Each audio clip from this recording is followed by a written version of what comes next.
Salut les croque-lecteurs, on se retrouve cette semaine pour un 15e JT avec un menu tout à fait varié comme vous allez le découvrir. Un thriller psychologique, une tranche de vie émouvante et un shonen avec beaucoup d'humour. Tout d'abord, Caroline commencera avec un plat du jour, Black Ice de Becca Fitzpatrick, auteur de la superbe série Hush Hush. Puis Blanche nous proposera un réchauffé alléchant, Courir avec des ailes de géants de Hélène Montardre. Enfin, Rémi terminera avec Noragami, un nouveau manga original. J'accueille tout de suite Caroline sur notre plateau qui nous présente son livre. Bonjour à tous, je suis heureuse de vous retrouver aujourd'hui avec un nouveau roman. Il est l'œuvre de l'auteur de la série à succès Hush Hush. Je vais donc vous faire découvrir le thriller Black Ice, dont l'auteur est Becca Fitzpatrick des éditions Masque. Un résumé sur cette histoire serait la bienvenue. Nous t'écoutons. En avril, aux États-Unis, une jeune fille, Lauren Osman, se retrouve dans un bar pour se saouler. Un cow-boy vient à sa rencontre. En pleine nuit, celui-ci l'emmène hors du bar. Lauren se fait alors étrangler. Un an plus tard, Britt et sa meilleure amie Corby veulent partir pour une randonnée en montagne pendant les vacances de printemps. Elles ont tout prévu depuis un an. Elles ont même refusé de partir à Hawaï avec leurs amis pour cette expérience unique. Mais Britt ne s'attend pas à voir Calvin, son ex-petit copain, débarquer. Il est le frère de Corby. Il a été obligé par leur père de les accompagner pour veiller sur elle. Alors que Britt prend de l'essence, Calvin vient l'aborder. Il lui demande si elle a un nouveau copain. Elle lui affirme que oui, elle désigne un jeune homme un peu plus âgé qu'elle ne connaît pas. Pour être sûr de ce que lui dit Britt, Calvin appelle alors ce garçon. Le jeune homme joue le jeu et lui fait un baiser rendant jaloux Calvin. Le lendemain, Britt et Corby partent pour rejoindre le chalet. Tout à coup, elles se font surprendre par une tempête de neige. La voiture de Britt, une Jeep, n'est pas assez puissante pour essayer de monter la montagne. Corby, effrayé par le temps, rappelle à Britt que dans cette région, il y a eu 3 meurtres récemment des jeunes filles. Corby essaie de convaincre sa meilleure amie de rebrousser chemin. Elle décide, après un moment de réflexion, de sortir de la voiture en laissant toutes leurs affaires pour essayer de trouver une cabane ou un chalet pour la nuit en attendant que la tempête se calme. Après 1 heure de marche dans la neige, Britt voit une lumière dans une cabane. Ce sont en fait 2 jeunes hommes qui s'y abritent aussi. En regardant de plus près, Britt reconnaît le garçon qui l'a aidé à mentir à Calvin. Il s'appelle Mason et son ami Sean, mais leur comportement semble très étrange. Mais que font-ils en pleine montagne? Dans quoi se sont engagés Britt et Corby? Et quel est ton avis sur ce nouveau roman de Becca Fitzpatrick? J'aimais lire le roman de Becca Fitzpatrick, Black Ice. Ce livre est à la fois un roman unique, fascinant, mais aussi un thriller psychologique. En effet, cela commence dès la citation sur la première de couverture. L'appel du danger est irrésistible. L'auteur nous plonge directement dans le suspense. Nous ne savons pas ce que peut signifier cette phrase. Ce qui peut nous faire croire que tous les personnages sont suspectés d'être le meurtrier des 3 jeunes filles. Cela apporte aussi un aspect aventure à l'histoire. Ensuite, j'ai trouvé que plus j'avançais dans ma lecture, plus les personnages et surtout les kidnappeurs me faisaient peur. Dans l'histoire, il y a des faits qui peuvent être réels, comme les kidnappings ou encore les personnes qui peuvent être prises au piège dans les montagnes. L'auteur a su nous mener par le bout du nez en nous faisant croire tout un tas de choses fausses. Tout cela montre bien que nous sommes dans du thriller psychologique pur. J'ai jamais lu un roman qui m'a donné de stress et de frissons à la fois. Heureusement, cette atmosphère pesante est contrebalancée par les histoires d'amour, celle de Britt et Calvin qui hantent encore les pensées de la jeune femme car c'est du passé, et celle de Britt et Mason qui est très étrange car Mason cache bien son jeu. Il lui semble être le seul en qui elle peut avoir confiance car celui-ci la réconforte. Enfin, Britt, le personnage principal de l'histoire, est une jeune fille de 17 ans. Au début de ma lecture, je n'ai pas réussi à déterminer son caractère. J'ai eu l'impression qu'elle jouait un double jeu avec tous les personnages et ne dévoilait jamais ses véritables pensées. Elle évolue peu à peu pour devenir une jeune femme épanouie. Ce qui m'a plu pour tous les personnages de l'histoire, c'est que chacun d'entre eux, à un moment ou à un autre, a des pensées mauvaises. Pour conclure, Becca Fitzpatrick a réussi avec ce fantastique thriller à me faire perdre la tête tant Black Ice est rempli de rebondissements. Je vous laisse vous jeter dessus. Salut Blanche, peux-tu nous faire découvrir ton livre? Le livre que je vais vous présenter aujourd'hui pour ma seconde chronique s'intitule « Courir avec des ailes de géant ». Il est écrit par Hélène Montardre qui a publié dernièrement Mirapolis, chroniqué par Mathieu. Ce livre a été publié l'année dernière chez Rajo dans la collection Romans. Les croque-lecteurs sont impatients d'entendre ton résumé sur ce livre. Glenn est un garçon qui vit en Australie avec toute sa famille. Son père est australien, mais sa mère est française. C'est elle qui, en venant faire ses études, a décidé de rester vivre en Australie. La passion du père de Glenn est de courir et à partir de l'âge de 8 ans, Glenn s'est mis à courir avec son père et ses frères Billy l'aîné et Tom le plus jeune de la fratrie. À l'école, Glenn parle anglais, mais lorsqu'il est chez lui, sa mère a instauré la règle que lui et tout le reste de la famille doivent parler en français. Glenn aime beaucoup courir avec son père. Un jour, Billy a arrêté de courir car il avait d'autres activités, et comme Tom n'aime pas courir, il arrête également. Donc Glenn devient le seul à continuer de courir avec son père. Et ils sont très heureux. Mais un jour, leur bonheur bascule car le père de Glenn, qui est parti chez son père pour régler des affaires, ne revient pas. L'avion qu'il a pris s'est écrasé dans le désert. Ils sont tous sous le choc et les grands-parents maternels de Glenn viennent en Australie pour emmener la famille en France. En arrivant en France, Glenn et ses frères savent déjà parler français.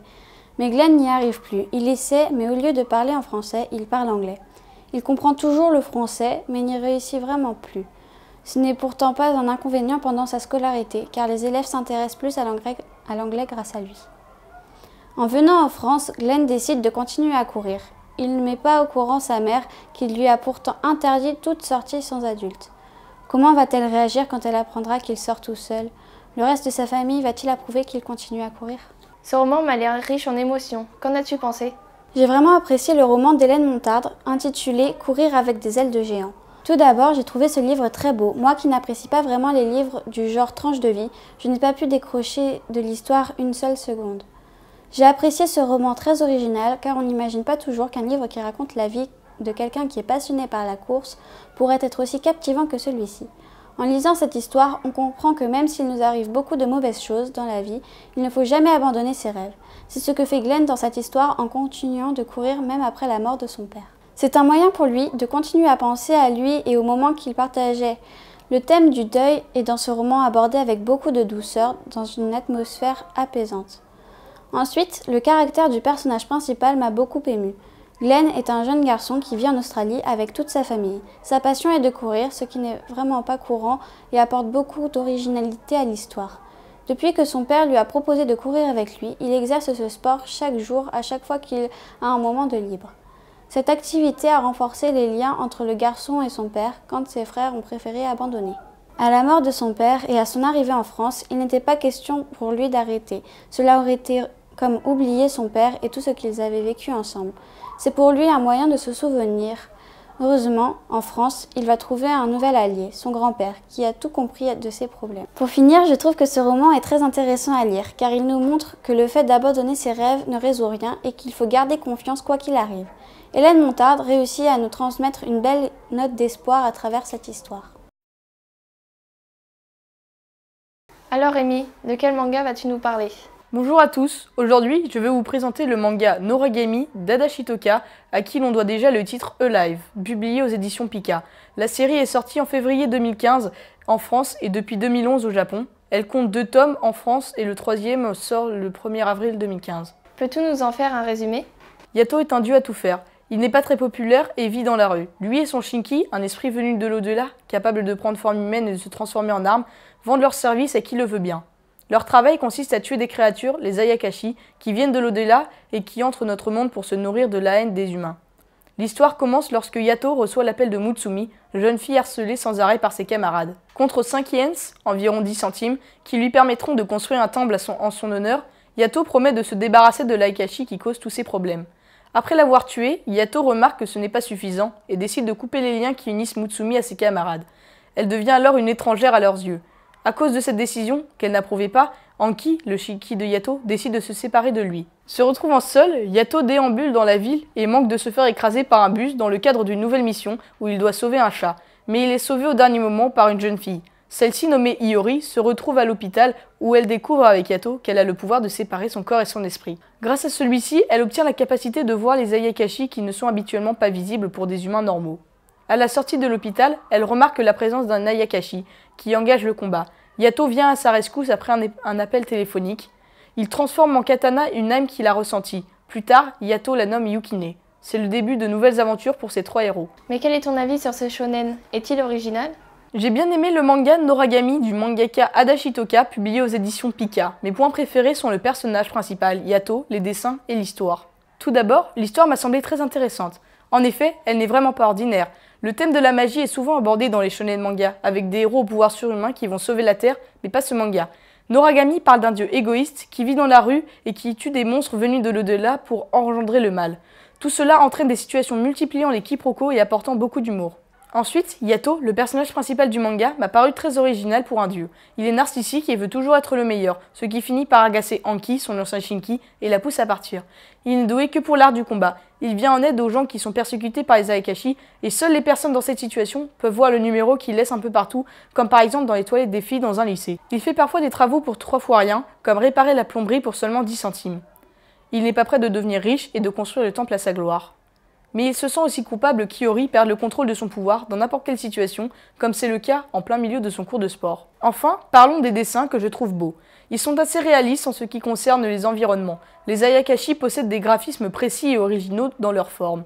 Si le mangaka a décidé de faire apparaître sur sa couverture des couleurs sombres comme le noir ou le marron, souvent utilisés pour des mangas avec des dark héros, ne vous y trompez pas, le manga Noragami appartient au groupe de shonen manga plutôt comique. Pour conclure, le premier volume de Noragami d'Adachi Toka, édité chez Pika, pose les bases d'une série à suivre grâce à des dessins de bonne qualité, un scénario original, mais surtout grâce à la personnalité ébouriffante du héros.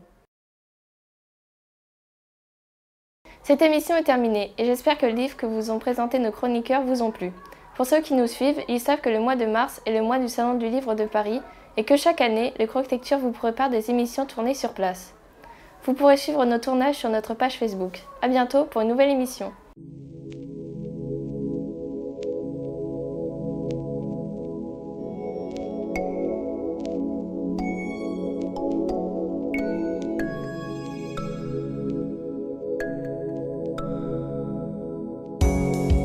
Je vais essayer de pas faire de bêtises.